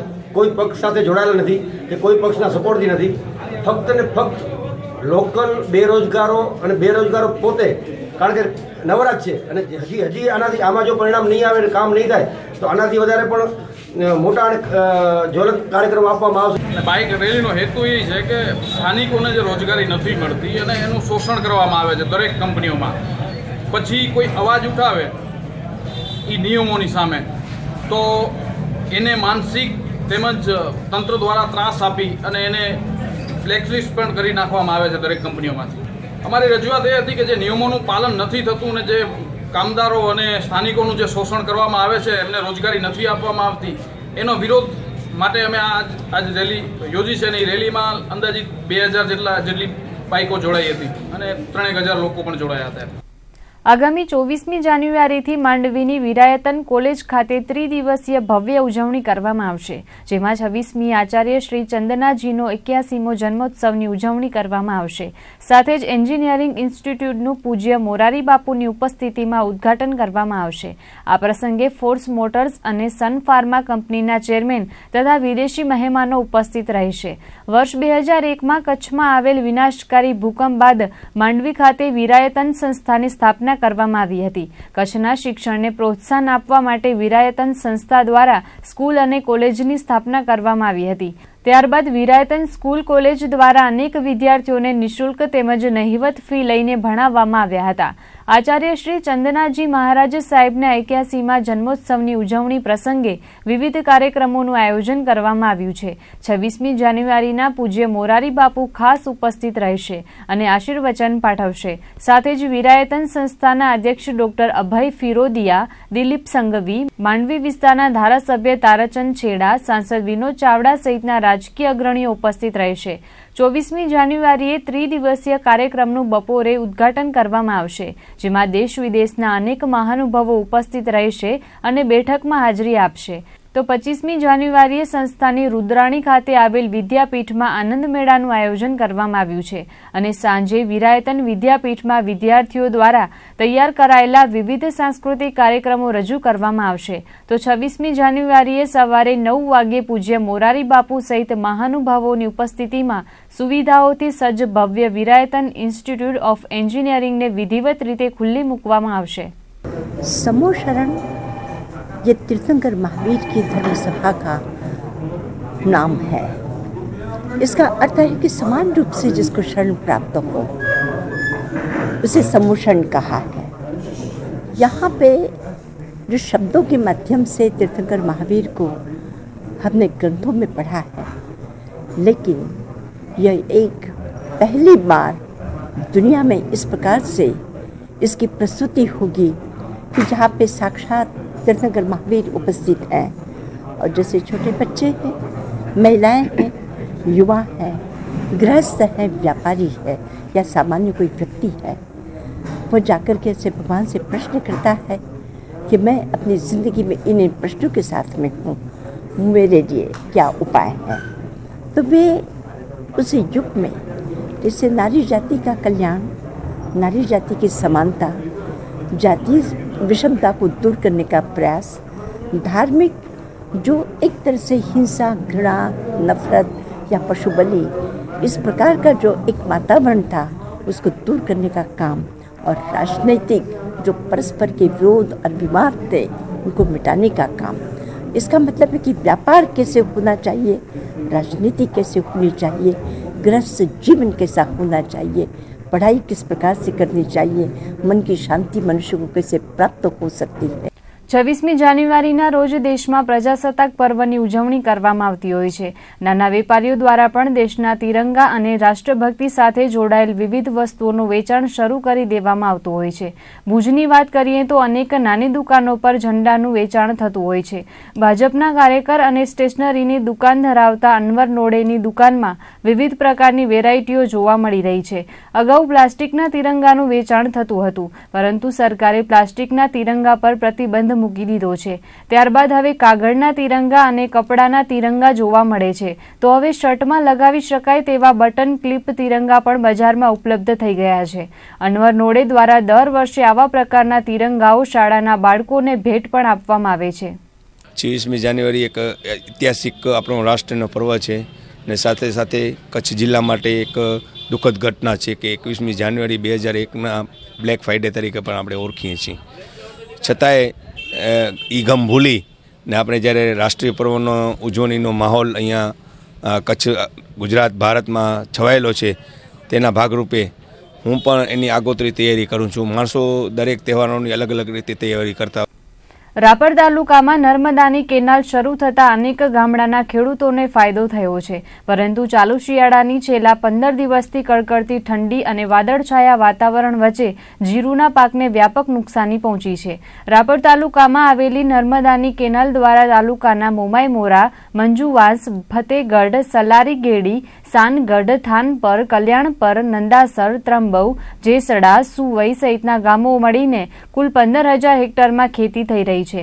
રાપર તાલુકાના આ 15,000 હેક્ટર વિસ્તારમાં શિયાળુ પાક તરીકે જીરું, કપાસ, એરંડા, વરિયાળી, ઘઉં, ઈસબગુલ, અજમો તેમજ રાજગરાના પાકનું વાવેતર કરાયું છે. વાગડમાં 40 કિલોમીટરની લંબાઈ ધરાવતી નર્મદાની કેનાલ પર મોમાઈમોરાથી સુવઈ સુધી અંદાજે 4,500 જેટલા ડીઝલ પંપ લગાડીને ખેડૂતો પાણી મંગાવી રહ્યા છે. તો કેટલાક ખેડૂતો 30 થી 40 કિલોમીટર દૂર બાલાસરા, જાટવાડા, મઉવાડા, ઢેબડા સુધી પાઇપ વાટે પાણી મેળવી રહ્યા છે. તેવામાં હાલ માઈનોર કેનાલના ટેન્ડર બહાર પાડવામાં આવતા વાગડવાસીઓ માટે આગામી દિવસોમાં લાભ થશે, પરંતુ ચાલુ શિયાળે વાતાવરણની અસરને કારણે જીરું તેમજ ઈસબગુલના પાક બળી જવાથી ખેડૂતો પાયમાલ થઈ ગયા છે. મોંઘા ભાવે બિયારણો ખરીદ્યા બાદ ડીઝલ, દવા તથા ખાતરનો ખર્ચ કરીને ખેડૂતોએ સારા પાકની સેવેલી આશા ઠગારી નીવડી છે. ત્યારે હાલ તો જીરુનો પાક નિષ્ફળ જતા ખેડૂતોની દશા બેહાલ થઈ ગઈ છે. આ એન્જિન પાસે જે ઊભો છે ત્યાં એક તળાવ બનાવ્યો છે અને ખેડૂતે છેક કેનાલ 2-2.5 કિલોમીટર દૂરથી પાઇપલાઇન માટે પાણી લઈ આવે. તળાવ ભરી અહીંયાથી મશીનો માટે પોતાની 200 એકર જમીન જે ખેતીમાં પાણી પીવડાવે છે. કેનાલ આવવાથી જે અહીંયાના ખેડૂતોને બહાર જે મજૂરી અર્થે અલગ અલગ વિસ્તારમાં બીજા મોટા ખેડૂતોની જે ખેતી રાખવી પડતી હતી એ બંધ થઈ ગયું. અહીંયા હવે પોતે પોતાના ક્ષેત્રોમાં અને આજુબાજુના વિસ્તારના પણ ખેડૂતો અહીંયા ભાગે ખેતી રાખી અને અહીંયા પોતે પોતાની ખેતી કરી અને ગુજરાન ચલાવી રહ્યા છે. વાદળા થઈ નથી અને ગરમી તપવાથી એટલે જીરો બગડે છે. ચરમી અથવા કારીઓ, બીજા સાસીઓને રોગ આવે બધા. ભુજ ખાતે આર્ય સમાજ દ્વારા ત્રિદિવસીય વાર્ષિકોત્સવની ઉજવણી કરવામાં આવી હતી, જેમાં વૈદિક ધર્મના પ્રચાર પ્રસાર માટે પ્રયાસો હાથ ધરાયા હતા. વાર્ષિકોત્સવની ઉજવણીમાં દેવયજ્ઞ, ધ્વજારોહણ, ભજન, સત્સંગ, સામૂહિક સંધ્યા સહિતના ધાર્મિક કાર્યક્રમો યોજાયા હતા, જેમાં સમસ્ત ભુજ આર્ય સમાજના પરિવારજનો ઉપસ્થિત રહ્યા હતા. વાર્ષિકોત્સવ પ્રસંગે સંસ્કૃત ભાષા અને વૈદિક વ્યાકરણના વિદ્વાન વક્તા શિવદત્ત પાંડે દ્વારા પ્રેરક પ્રવચન આપવામાં આવ્યું હતું. તો વૈદિક ધર્મના પ્રચાર માટે સ્વામી શાંતાનંદ સરસ્વતી સહિતના અન્ય પ્રચારકોનું સન્માન કરવામાં આવ્યું હતું. આ વાર્ષિકોત્સવની ઉજવણીને સફળ બનાવવા આર્ય સમાજના પ્રમુખ ડોક્ટર V.H. પટેલ, મંત્રી મહેશ વેલાણી, મેનેજિંગ ટ્રસ્ટી યોગેશ વેલાણી સહિતના અગ્રણીઓએ અને આર્ય સમાજના કાર્યકરોએ જહેમત ઉઠાવી હતી. आर्य समाज जितने भी हैं पूरे भारतवर्ष में या पूरे विश्व में, वो सभी आर्य समाज हैं. समाज की उन्नति के लिए, समाज के मार्गदर्शन के लिए, समाज को दिशा देने के लिए प्रतिवर्ष कम से कम 2 बार ऐसा उत्सव मनाते हैं. एक बार श्रावण में वेद प्रचार सप्ताह मनाते हैं, वेद प्रचार का कार्यक्रम करते हैं, और एक बार ये इधर हम लोग वार्षिक उत्सव करते हैं. इस वार्षिक उत्सव का मुख्य उद्देश्य होता है लोगों को अधिक से अधिक संख्या में अपने साथ में जोड़ना और उनका वेदों के आधार पर सही तरीके से मार्गदर्शन करना, इस उद्देश्य के साथ में हम लोग वार्षिक उत्सव का आयोजन करते हैं। આ 3 દિવસના કાર્યક્રમમાં શુક્રવારે રાત્રે આચાર્યજીનું પ્રવચન હતું અને આ સવારથી કરીને આ 2 દિવસ શનિ અને રવિ સવારે 9 થી કરીને 10 સુધી યજ્ઞનો કાર્યક્રમ હોય છે. 10 વાગે ઓમના ધ્વજારોહણ ને ઝંડો લહેરાયો અને ત્યાર પછી ટંકારા ઉપદેશક મહાવિદ્યાલય ટ્રસ્ટ છે એમના બ્રહ્મચારીઓ છે એમના ભજનોનો કાર્યક્રમ અત્યારે ચાલુમાં છે અને એ 2 દિવસ સુધીના એના દરેક સેશનમાં એના પ્રવચન થશે. 3 સેશનમાં કાર્યક્રમ કરી છે. સવારના સેશનમાં 12:30 સુધી, બપોરના 3 થી કરીને 5:30 સુધી અને રાત્રે 8 થી કરીને 10 સુધી એ 3 સેશનમાં હોય છે. સવારે યજ્ઞ 4 કુંડ ઉપર 4 કુંડી યજ્ઞ કર્યો એટલે 16 દંપતીઓ એમાં ભાગ લીધો. પછીથી ધ્વજારોહણ થયો અને હવે પછી આ ઉપદેશક મહાવિદ્યાલયના જે બ્રહ્મચારીઓ છે એના ભજનનો કાર્યક્રમ છે અને 1.5 કલાકનું પ્રવચન છે જે અમારા મુખ્ય વક્તા છે જેમનું આપણે હમણાં જ ઇન્ટરવ્યુમાં સાંભળ્યું. ભુજમાં છેલ્લા 2 દિવસથી વાતાવરણમાં પલટો આવ્યો છે. ગઈકાલથી વાદળછાયા હવામાન વચ્ચે જિલ્લાના વિવિધ મથકોના તાપમાનમાં ઉછાળો આવ્યો છે. ગઈકાલની તુલનાએ પવનની ગતિ પણ આંશિક ઘટી છે. તેથી કચ્છીઓએ તીવ્ર ઠારના મારથી રાહત મેળવી છે. જમ્મુ કાશ્મીર અને હિમાચલમાં ભારે બરફવર્ષા થઈ રહી છે તો સરહદી કચ્છમાં વેસ્ટર્ન ડિસ્ટર્બન્સને પગલે વાતાવરણ વાદળછાયું જોવા મળી રહ્યું છે. શિયાળાની ઋતુમાં પણ હવામાનમાં પલટો આવતા ચોમાસું બેઠું હોય તેવું જણાઈ રહ્યું છે. બદલાયેલા હવામાન વચ્ચે તાપમાનનો પારો પણ ઉચકાયો છે. પરિણામે કચ્છીઓને કડકડતી ઠંડીમાંથી આંશિક રાહત મળી છે. તો આજે કચ્છમાં નોંધાયેલા તાપમાન પર નજર કરીએ તો જિલ્લા મથક ભુજમાં 14.8, નલિયામાં 13.8, કંડલા એરપોર્ટમાં 15.7 અને માંડવીમાં લઘુત્તમ તાપમાન 12.5 ડિગ્રી સેલ્સિયસ નોંધાયું હતું. મુન્દ્રાના બારોઈ રોડ પર આવેલા સાંઈબાબા મંદિરે છઠ્ઠા પાટોત્સવનું આયોજન કરવામાં આવ્યું હતું. અહીંના સાંઈબાબાના મંદિરે મોટી સંખ્યામાં ભાવિકો આસ્થા ધરાવે છે. દર ગુરુવારે દાતાના સહયોગથી સબૂરી ખીચડીના પ્રસાદનું આયોજન અને મહાઆરતીના કાર્યક્રમ યોજાય છે, જેમાં મોટી સંખ્યામાં સાંઈ ભક્તો ઉમટે છે. ત્યારે અહીંના સાંઈબાબાના મંદિરે છઠ્ઠા પાટોત્સવની ઉજવણી ધામધૂમથી કરાઈ હતી. આ પ્રસંગે મંદિરને રોશનીથી શણગારવામાં આવ્યું હતું. સવાર સાંજ સંગીતમય મહાઆરતી યોજાઈ હતી તેમજ ગાયત્રી પૂજન અને હોમ હવનના ધાર્મિક કાર્યક્રમો યોજાયા હતા. મંદિરના પૂજારી અને સાંઈબાબા ગ્રુપના જયેશભાઈ ગોર તેમજ તેમની ટીમે આ ઉજવણીને સફળ બનાવવામાં જહેમત ઉઠાવી હતી. ભુજની ભાગોળે આવેલી સંસ્કાર સ્કૂલ એન્ડ કોલેજ ખાતે 3 દિવસીય કારકિર્દી ઘડતર સેમિનાર યોજાયો હતો, જેમાં શાળાના છાત્રોને ધોરણ 10-12 પછીના વિવિધ અભ્યાસક્રમોની માહિતી તજજ્ઞો દ્વારા અપાઈ હતી. તો સ્પર્ધાત્મક પરીક્ષા અંગે પણ માર્ગદર્શન આપવામાં આવ્યું હતું. 3 દિવસીય સેમિનારમાં ગઈકાલે કચ્છની વિવિધ કોલેજ અને યુનિવર્સિટીના તજજ્ઞો દ્વારા કારકિર્દી ઘડતર અંગે માર્ગદર્શન અપાયું હતું, જેમાં વિદ્યાર્થીઓને પોતાના રસના વિષયમાં કઈ રીતે આગળ વધવું, ધોરણ 10 અને 12 પછી છાત્રો માટે જુદા જુદા ફિલ્ડમાં કેવી તકો રહેલી છે, કયા અભ્યાસક્રમો ક્યાં ચાલી રહ્યા છે તેમજ કઈ રીતે એડમિશન મેળવવું તેનું માર્ગદર્શન આપવામાં આવ્યું હતું. આ સાથે જ સરકાર દ્વારા થતી વિવિધ ભરતી પરીક્ષાઓમાં કઈ રીતે કોમ્પિટિટિવ એક્ઝામ લેવાય છે તેની ઊંડાણપૂર્વકની માહિતી અપાઈ હતી. જ્યારે આજે ભુજની સંસ્કાર સ્કૂલ ખાતે કચ્છની વિવિધ કોલેજના સ્ટોલ લગાડવામાં આવ્યા હતા, જેમાં દરેક કોલેજોમાં કયા કયા અભ્યાસક્રમો ચાલી રહ્યા છે તેનું માર્ગદર્શન આપવામાં આવ્યું હતું. સાથે જ કઈ કોલેજમાં એડમિશન મેળવવા માટેની પ્રક્રિયા શું છે તેની પણ વિગતવાર માહિતી આપવામાં આવી હતી. ત્યારે આ 3 દિવસીય કારકિર્દી ઘડતર સેમિનારથી છાત્રોને અઢળક આયોજન સંસ્કારના કિરીટ કારિયા અને ચિંતન મોરબિયાના માર્ગદર્શન તળે સમગ્ર સ્ટાફે સફળતાપૂર્વક પાર પાડ્યું હતું.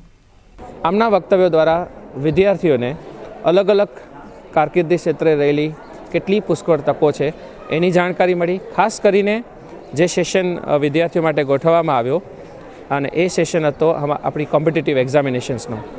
જીપીએસસી, યુપીએસસીની એક્ઝામિનેશન દ્વારા આપણા ગુજરાતના ઘણા વિદ્યાર્થીઓ આ બાબતે હજી એટલા સક્રિય નથી થયા, તો વિદ્યાર્થીઓને ખાસ એવું ઇજન મળ્યું. આજે જ્યારે હું વ્યક્તિગત રીતે વિદ્યાર્થીઓ સાથે વાર્તાલાપ કરી રહ્યો હતો તો ઘણા વિદ્યાર્થીઓ એમ કીધું કે સર મારે તો જીપીએસસીની એક્ઝામ આપીને કે યુપીએસસીની એક્ઝામ આપીને આ હોદ્દો ધારણ કરવો છે. આ 9મા ધોરણથી વિદ્યાર્થીઓની માનસમાં એક જે પોતાના કરિયર અંગેની સભાનતા લાવવાનું કે એના સપના સેવાનું કાર્ય જે અમે વિચાર્યું હતું એ આ 3 દિવસના ફેસ્ટ દરમિયાન એમ લાગ્યું છે કે સાકાર થતું રહ્યું છે. આજે ખાસ કરીને એક સરસ એટલા માટે દિવસ છે કે કચ્છની ખાસ જે 18થી 20 કોલેજીસ છે, લાઈક HJD એન્જિનિયરિંગ કોલેજ છે, યા મા આશાપુરા BEd કોલેજ છે, રાઈટ, અમારી સંસ્કાર institute of management and information technology છે, ITI, PTC college, BEd colleges, BMCB nursing college, Chanakya physiotherapy college. તો આ બધા કોલેજીસ શું કોર્સ ચલાવે છે, યુવાઓને ઘણીવાર એ ખબર નથી હોતી કે આ કોલેજ ચાલે છે. વિરાયતન ફાર્મસીનો કોર્સ આપણા કચ્છમાં થાય છે એ ઘણી વખત ખબર નથી હોતી, અને એ જાણકારીના અભાવે ચલો ખબર છે તો ફાર્મસી શું છે, ક્યારે કરી શકાય છે, એના સ્કોપ શું છે, ઓકે, તો એ બધી બાબતો જે છે એની જાણકારી ખાસ કરીને અમારા વિદ્યાર્થીઓને મળી શકે. લગભગ 400થી 450 વિદ્યાર્થીઓ આ એક્ઝિબિશનનો લાભ લઈ રહ્યા છે. ભુજની ચાણક્ય વિદ્યાપીઠ ખાતે આરોહણ ધ એન્ડલેસ જર્ની કોમ્પિટિશનનું આયોજન કરવામાં આવ્યું હતું, જેમાં કચ્છ યુનિવર્સિટીના કુલપતિ ડોક્ટર CB જાડેજા સહિત કોલેજના સંચાલકો ઉપસ્થિત રહ્યા હતા. ચાણક્ય વિદ્યાપીઠ ખાતે યોજાયેલ આરોહણ સ્પર્ધામાં કચ્છની 10 કોલેજના 150 જેટલા વિદ્યાર્થીઓ જોડાયા હતા, જેમાં handmade active do it yourself art, logo design સહિત સેલ્ફીની સ્પર્ધા યોજાઈ હતી. હાલ વિદ્યાર્થીઓમાં સેલ્ફીનો અનેરો ઉત્સાહ જોવા મળે છે. આવી સ્પર્ધાઓ થકી વિદ્યાર્થીઓમાં રહેલી પોતાની શક્તિ બહાર આવે તેવા ઉદ્દેશ્ય સાથે આવી સ્પર્ધાઓનું આયોજન કરવામાં આવ્યું હતું. આ સ્પર્ધામાં 3 જજે કોમ્પિટિશનને જજ કર્યા હતા અને વિજેતા થયેલા છાત્રોને પ્રોત્સાહિત કરવામાં આવ્યા હતા. આ સમગ્ર આયોજન ચાણક્ય વિદ્યાપીઠના સ્ટાફ મેમ્બર્સ દ્વારા કરાયું હતું, જેમાં કોલેજના પ્રિન્સિપાલ ઋષિ જોશી, આસિસ્ટન્ટ પ્રોફેસર અંકિત વૈદ્ય, હેમલ સચદે, યશવી મહેતા સહિત આયોજકો ઉપસ્થિત રહ્યા હતા. અમારી ટીમ લગભગ જૂન મહિનાથી આનું સપનું સેવ્યું હતું અને જાન્યુઆરીના બિગિનિંગમાં અમે બધી કોલેજીસને એપ્રોચ કરવાની ચાલુ કરી. આ તબક્કે ખાસ કરીને તમામ કોલેજોના પ્રિન્સિપાલ અને એમના વહીવટી મંડળનો પણ આભાર માની કે એ લોકોએ પણ અમને સારો રિસ્પોન્સ આપ્યો, સારો પ્રતિસાદ આપ્યો. ખાસ કરીને એટલા માટે એ લોકોનો આભાર માનીશ કારણ કે આ અમારો પ્રથમ પ્રયાસ છે. કોઈપણ કોલેજીસ જે આવું કાર્યક્રમો ઓર્ગેનાઇઝ કરતા હોય છે, જેમ વાઇસ ચાન્સલર સાહેબે આજના ઉદ્ઘાટન સમારોહની સ્પીચમાં પણ હું કીધું કે એક બાળક કોલેજ કહેવાય, કારણ કે અમારી ગયા વર્ષથી આ કોલેજ ચાલુ થઈ છે અને આ વર્ષે અમે ડિસ્ટ્રિક્ટ લેવલ ઇવેન્ટ લોકોને આપી શકતા હોય, એની એવી ઇવેન્ટ કે જેમાં આજના યુવાની જે ભૂખ છે એ ભૂખ નીકળી શકે. ધારો કે સૌથી મોટું એટ્રેક્શન કહીએ તો DJ વોર નામમાં અમારી એક ઇવેન્ટ છે. યુવાઓને તમામને ડીજેનો ખૂબ શોખ છે, પણ એક ઇવેન્ટ તરીકે, કોમ્પિટિશન તરીકે એને ક્યારે મળતી નથી. તો આજે આ પ્લેટફોર્મ ઉપર એને અમે આપીએ છીએ. સેલ્ફી બહુ મોટો ક્રેઝ છે. અવારનવાર આપણે ન્યૂઝ હેડલાઇન્સમાં સેલ્ફીને ઘણી વખત નેગેટિવ સેન્સમાં જોતા હોય. હમણાં મુંબઈમાં કહે છે કે કોઈક આવી ગયું કે એવી રીતે આપણે સેલ્ફીને જોતા હોય છે. અહીંયા સેલ્ફીને પણ આપણે એક ઇવેન્ટ તરીકે લીધી છે. લોહાણા મહિલા મંડળ દ્વારા વિવિધ સામાજિક પ્રવૃત્તિઓ કરવામાં આવે છે. આ સંસ્થા દ્વારા મહિલાઓને પગભર કરવા ઉપરાંત અનેક સેવાકીય પ્રવૃત્તિઓ અને ધાર્મિક સામાજિક આયોજનો કરાય છે. 1986થી માત્ર 15 બહેનો સાથે લોહાણા મહિલા મંડળની શરૂઆત થઈ હતી, જેમાં આજે 250થી વધુ બહેનો સભ્ય તરીકે સેવાકીય કાર્યો કરી રહી છે. ત્યારે લોહાણા મહિલા મંડળના નવા હોદ્દેદારોની વરણી કરવામાં આવી હતી, જેમાં પ્રમુખ તરીકે વૈશાલીબેન શેઠિયા, ઉપપ્રમુખ તરીકે પંકજબેન રામાણી, મંત્રી તરીકે મમતાબેન, ખજાનજી તરીકે દીપાબેન ઠક્કર, સલાહકાર તરીકે કલાવતીબેનની વરણી કરવામાં આવી હતી. આ ઉપરાંત અન્ય સલાહકાર સભ્યો અને કારોબારી સભ્યોની પણ વરણી કરવામાં આવી હતી.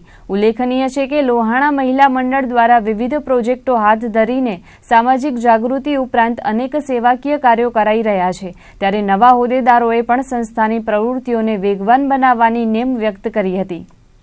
અને લોહાણા મહિલા મંડળ 1986માં 15 બહેનોથી શરૂઆત થઈ હતી અને આજે એટલી ખુશી થાય છે કે આ નાનકડું આવેલું બીજ વટવૃક્ષ બની ગયું અને 250થી પણ વધારે બહેનો આજે અહીંયા સભ્ય બની અને બધી બહેનો અહીંયા હાજર છે અને દરેક ક્ષેત્રે, સાંસ્કૃતિક ક્ષેત્રે, સામાજિક ક્ષેત્રે, જરૂરિયાતમંદ વિદ્યાર્થીઓ માટે, જરૂરિયાતમંદ બહેનો માટે, આર્થિક જે નબળા હોય એમના માટે પણ અમે લોકો દરેક રીતે આ લોહાણા મહિલા મંડળની બહેનો દરેક ક્ષેત્રમાં કામ કરે છે. અને અત્યારે કોઈ ભાગવત સપ્તાહ કે કાંઈ બેસાડવું હોય તો એનો ખર્ચ ઘણો હોય, પણ લોહાણા મહિલા મંડળનું એક એટલો મોટો સરસ આ મોટો પ્રોજેક્ટ છે કે જેમાં ખૂબ જ ન જેવી રકમ લઈ અને તેઓ ભાગવત સપ્તાહનું આયોજન કરે છે અને અતિશય સફળતાથી પાર પડે છે અને બહુ જ ઉત્સાહથી બહેનો કાર્ય કરી રહી છે. આજે મને બહુ જ આનંદ થાય છે કે અમારી નાતમાં અવળી સંખ્યા બધી બહેનો ભાગ લીધી. આજે 250 મેમ્બરે હાજરી આપી છે એ જોઈ મને બહુ જ આનંદ થાય છે. આવી જ હાજરી મારા માટે અને બધા માટે, નવા પ્રોજેક્ટ માટે મને ઈચ્છા થાય છે કે આવી જ હાજરી રહે. સ્વામી વિવેકાનંદની 155મી જન્મજયંતિ નિમિત્તે રામકૃષ્ણ મિશન ટ્રસ્ટ દ્વારા અનોખી ઉજવણી કરવામાં આવી હતી. મહદઅંશે 12મી જાન્યુઆરીના સ્વામી વિવેકાનંદની જન્મજયંતિ રાષ્ટ્રીય યુવા દિન તરીકે ઉજવવામાં આવે છે, પરંતુ રામકૃષ્ણ ટ્રસ્ટ દ્વારા પોષ વદ સાતમના દિવસે તેમની જન્મજયંતિ ઉજવાય છે, જેના ભાગરૂપે શાસ્ત્રોક્ત વિધિથી પૂજન અને મંત્ર પુષ્પાંજલિ આપવામાં આવી હતી. તો દેવી પૂજક અને ભરવાડ જ્ઞાતિના 60 વિદ્યાર્થીઓને સંસ્થા દ્વારા સ્વેટર, સ્કાર્ફ, ટોપી સહિત ગરમ વસ્ત્રોનું વિતરણ કરવામાં આવ્યું હતું. સંસ્થા દ્વારા આ બાળકોને આધ્યાત્મિક શિક્ષણ પણ આપવામાં આવે છે. ત્યારે આ બાળકો સાથે સ્વામી વિવેકાનંદની જન્મજયંતિ ઉજવવામાં આવી હતી. તો આગામી રવિવારે 16મા નેત્રયજ્ઞનું આયોજન મિર્જાપર સુખપર વચ્ચે આવેલ સહજાનંદ નગરની આંગણવાડી ખાતે કરવામાં આવશે. પણ રામકૃષ્ણ મિશનની બધી જ શાખાઓમાં સ્વામીજીની જન્મજયંતિ એમની તિથિ એટલે પોષવદ સાતમના દિવસે મનાવવામાં આવે છે. અને એ પ્રણાલિકા અનુસાર અમે આજે સ્વામી વિવેકાનંદજીના શાસ્ત્રોક્ત વિધિથી પૂજન અને મંત્ર પુષ્પાંજલિનો કાર્યક્રમ રાખ્યો છે. સાથે સાથે આજના દિવસે અમારો જે ગદાધર અભ્યુદય પ્રકલ્પ રામદેવનગરમાં ચાલી રહ્યો છે, જેમાં દેવી પૂજક અને ભરવાડ જ્ઞાતિના લગભગ 60 છોકરા છોકરીઓ ત્યાં અભ્યાસ કરી રહ્યા છે. રોજ સાંજે 5:30 થી 7 વાગ્યા સુધીમાં એને સંસ્કારલક્ષી પ્રવૃત્તિઓ કરવામાં આવે છે. અને એ બધા બાળકોને આજે અમે સ્વેટર, સ્કાર્ફ, મોજા, ગરમ ટોપી એ બધું આજે વિતરણનો કાર્યક્રમ આજે રાખ્યો હતો. વયસ્કો દ્વારા છેલ્લા 11 વર્ષથી સાંધ્યદીપ સંસ્થા કાર્યરત છે. આ સંસ્થા દ્વારા નિજાનંદ માટે કવિતાઓની રચના કરી અવારનવાર કાવ્ય પઠનના કાર્યક્રમો યોજાતા હોય છે. દાદા દાદી પાર્કના એક ખૂણેથી શરૂ થયેલી સંસ્થામાં આજે અનેક સભ્યો છે. તમામ વડીલો પોતાના આત્મસંતોષ માટે સાહિત્ય સાધના કરી રહ્યા છે. ત્યારે સાંધ્યદીપ સંસ્થાના પુષ્પાબેન વૈદ્ય, સરસ્વતીબેન સોલંકી અને નિર્મળાબેન ત્રિપાઠી દ્વારા લિખિત કાવ્ય સંગ્રહનું વિમોચન કરવામાં આવ્યું હતું. આ ત્રણેય કવિયત્રીઓએ સંયુક્ત રીતે ત્રિદલ નામનું કાવ્ય સંગ્રહ આપીને સાહિત્યની સેવા કરી છે. કચ્છ યુનિવર્સિટીના કુલપતિ ડોક્ટર CB જાડેજા, જાણીતા ધારાશાસ્ત્રી શંકરભાઈ સચદે સહિત સંસ્થાના હોદ્દેદારોની ઉપસ્થિતિમાં આ કાવ્ય સંગ્રહનું વિમોચન કરવામાં આવ્યું હતું, જેમાં મોટી સંખ્યામાં ભુજના સાહિત્ય રસિકો ઉપસ્થિત રહ્યા હતા. વરિષ્ઠ નાગરિક કવિઓની સંસ્થા સાંધ્યદીપ કે જે છેલ્લા લગભગ 11 વર્ષથી દાદા દાદી પાર્કના એક ખૂણામાં કવિતાની સાધના કરે છે, શબ્દોને એ સાર્થક કરે છે. તો એ અમારા સાંધ્યદીપની 3 કવિયત્રીઓ પુષ્પાબેન વૈદ્ય, સરસ્વતીબેન સોલંકી અને નિર્મળાબેન ત્રિપાઠી, એમણે એક સંયુક્તમાં કાવ્ય સંગ્રહ તૈયાર કરાવ્યો છે, ત્રિદલ નામનો કાવ્ય સંગ્રહ. એના લોકાર્પણનો કાર્યક્રમ આજે હોટલ વિરામમાં અમે ગોઠવ્યો છે. અમે આખો આ કાર્યક્રમ કર્યો છે અને આપ જોઈ શકો છો કે અમારી વચ્ચે બહોળા ભુજના સાહિત્યપ્રેમી શ્રોતાઓ અમારા કાર્યક્રમ વચ્ચે છે. અને સાંધ્યદીપનો હંમેશા અમારો એ પ્રયાસ રહ્યો છે કે અમે શબ્દોની સાધના કરીએ, કવિતાની સાધના કરીએ, અને કોઈ બહુ પ્રસિદ્ધિ માટે નહીં, પણ અમને અમારા આત્માને શાંતિ થાય, અમારો આત્મા આનંદ પામે, એના માટે અમે આ કાર્યક્રમો કરતા હોઈએ છીએ. અમે કાવ્ય સંગ્રહ ત્રણેય સાથે મળીને નામ પાડ્યું છે, એટલે અમને એમ લાગ્યું કે એવું કાંઈક જો નામ પાડીએ તો સારું રહેશે. એટલે અમે 3 જણાએ પાડ્યું છે. એટલે અમારું ત્રિદલ, 3 પાંદડી, એટલે એનું કવિતાનું શીર્ષક ત્રિદલ એટલા માટે અમે રાખ્યું છે. એટલે મને તો કૃષ્ણ બહુ ગમે, એટલે મારા કાર્યમાં લગભગ કાનુડો જ આવશે. એટલે જુદા જુદા વિષય પર લખું છું, પણ કનૈયો ગમે ત્યાં આવી જ જાય. એટલે મને કનૈયાનું સ્વરૂપ બહુ પ્રિય છે, એટલે કનૈયો આવે જ મારા કાવ્યમાં. લાગણી તો મને બહુ જ થાય છે. મારા હાથમાં પુસ્તક આવ્યું તો એમ થઈ ગયું કેટલું રાજ્ય મળી ગયું છે ત્રિભુવનનું, એટલી બધી લાગણી થાય છે. આજે બહુ જ આનંદનો અવસર છે. ભુજના વ્યાયામશાળા ગ્રાઉન્ડ ખાતે નોડે ક્રિકેટ ટુર્નામેન્ટનો પ્રારંભ થયો છે. સમાજના યુવા ખેલાડીઓમાં છુપાયેલી પ્રતિભાઓ બહાર આવે અને સમાજના યુવાનો રાજ્ય અને નેશનલ કક્ષાએ સમાજનું નામ રોશન કરે તેવા ઉદ્દેશ્ય સાથે દર વર્ષે અખિલ કચ્છ નોડે સમાજ દ્વારા ક્રિકેટ ટુર્નામેન્ટનું આયોજન કરવામાં આવે છે. ત્યારે આ વર્ષે પણ આ ટુર્નામેન્ટમાં નોડે સમાજની 14 ટીમોએ ભાગ લીધો છે. રવિવારથી પ્રારંભ થયેલી આ ક્રિકેટ ટુર્નામેન્ટમાં 14 ટીમોએ પોતાની પ્રતિભા સાબિત કરશે. આ ટુર્નામેન્ટમાં વિજેતા થનાર ટીમને સમાજ દ્વારા પ્રોત્સાહિત કરવામાં આવશે. ટુર્નામેન્ટના પ્રારંભ સમયે નોડે સમાજના આગેવાનો ઉપસ્થિત રહીને ખેલદિલીથી રમત રમવા આહવાન કર્યું હતું. કે કચ્છ જિલ્લા ખેલ કચ્છ નોડે સમાજ દ્વારા ક્રિકેટ ટુર્નામેન્ટ NPL કહેવાય છે, નોરે પ્રીમિયર લીગ, એનો શુભ આરંભ આજે ઐતિહાસિક ભુજ શહેરના વ્યાયામશાળામાં આરંભ કરવામાં આવ્યો છે. અને બીજી ગૌરવની વાત એ કહું કે અમારા જેટલા પણ છોકરાઓ છે નોડે સમાજના, એને પ્રોત્સાહિત કરવા અને એનો હુનર જે પેક છે એને બહાર કાઢવા માટે દર વર્ષે આ ટુર્નામેન્ટ એક સફળ ટુર્નામેન્ટનું આયોજન કરવામાં આવે છે. એના ભાગરૂપે આજે આ ક્રિકેટ ટુર્નામેન્ટનો વ્યાયામશાળા ખાતે આરંભ કરવામાં આવ્યો છે. અને બીજી તમને વાત કરું તો અમારી નોડે સમાજ આખા કચ્છ જિલ્લામાં પથરાયેલી છે. એના ગામના ગામ અમારા નોડે સમાજના છે. અને હવે એક નજર ન્યૂઝ અપડેટ્સ પર.